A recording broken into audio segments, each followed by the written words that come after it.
Baylor, Arizona, 10 p.m. Central Time. Lord have mercy.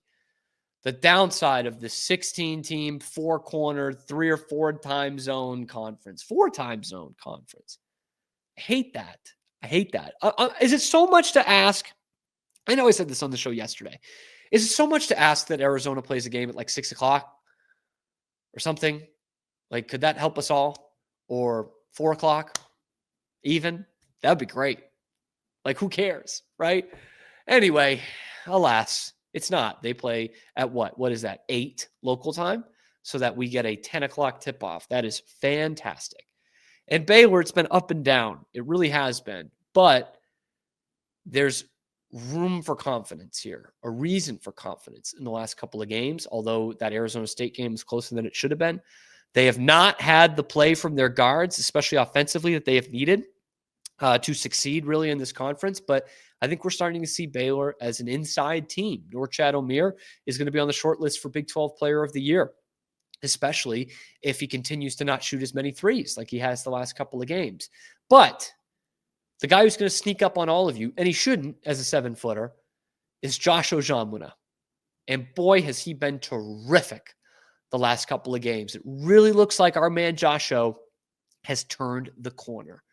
And there was a great feature out on Monday on the Baylor had it on their socials about Josh O switching to number 17. And he tells this story that almost made me emotional. I mean, truly, he lost his dad in a car accident in 2017. And so he changed his number from 15 to 17. And he tells this story about his dad going to the doctor's office for x-rays. And the doctor sees Big Josh and says, "Oh, you know, you're really tall. You must play basketball." And I'm sure Josh heard that all the time. And his dad said, "Well, we haven't gotten on him yet, but it sounds like everyone keeps saying he needs to play basketball. So I think we're going to give it a shot." And that was in 2016, 2017. And here we are 8 years later. And he's really coming into his own at a big time program at Baylor. So really great stuff on that story, and an awesome tribute. And as frustrating a player as Josh O has been at times, it really looks like he's turned that corner. The last couple of games, he's been tremendous. He went off in that Arizona State game with a career high 17 rebounds. Am I right in that?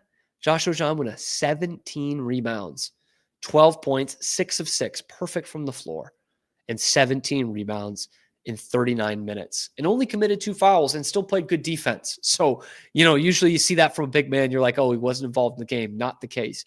Josh O has been a huge breath of fresh air for this team that has been kind of up and down on big men the last few years.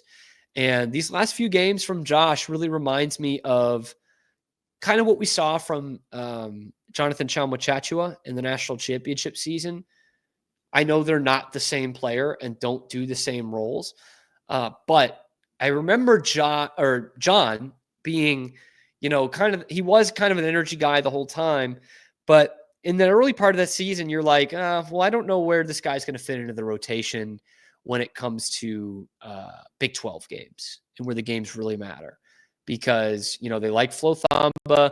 Matthew Myers, a really switchable guy off the bench. I just don't know how much they need Jonathan Tchamwa-Tchatchoua, maybe 5 or 10 minutes a game in the Big 12 season. And then you started to see some games from him where you're like, oh, man, no, this guy does have a role in this team. And it's kind of the same thing with Josh. Obviously he would have had to play more because they don't have a backup center really. But you're like, I just don't know. In fact, I was saying this. A lot of Baylor fans have been hard on him, and I've been one of them. Of like, I don't know where he fits in. He's got to do more for you. And now he's doing more. And now you see a defined role for Josh Ojianwuna in this team. And he's a big reason why they're one of the best rebounding teams in the Big 12, and therefore one of the best rebounding teams in the country. And we know how important that stat is when it comes to the NCAA tournament. I wish this team had some better shooters to really make the most of that like they did in 2021. But Josh O has been just fantastic for them.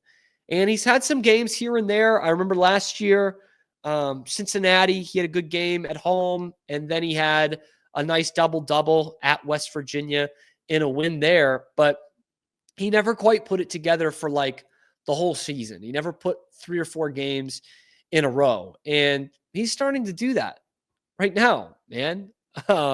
Like he had a double-double at Iowa State, which kind of got lost in the fact they got blown out. He has a double-double at Arizona State in a win, had a nice 10-7 against Cincinnati. He's just coming into his own, man. I know I keep saying that term a lot, but he really is.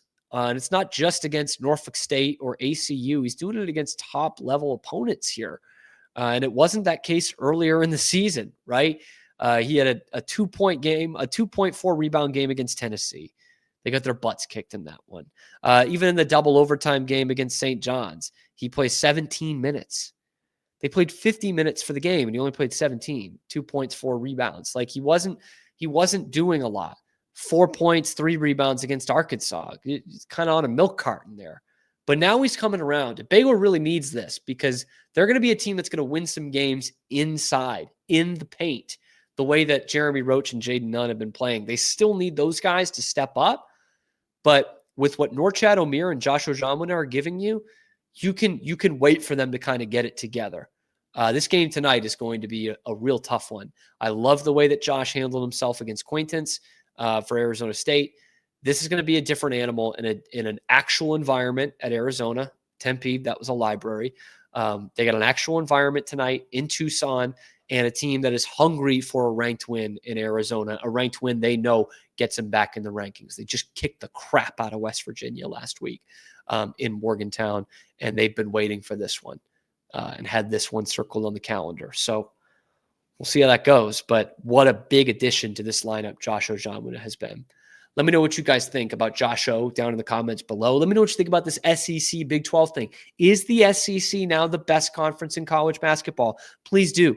Let me know in the comment section below, and then be sure to like and subscribe because it helps out the channel a lot. We keep growing thanks to you guys, and we appreciate you making it your first and second listen every day. We'll be back with you in the morning on your favorite show, Locked On Baylor.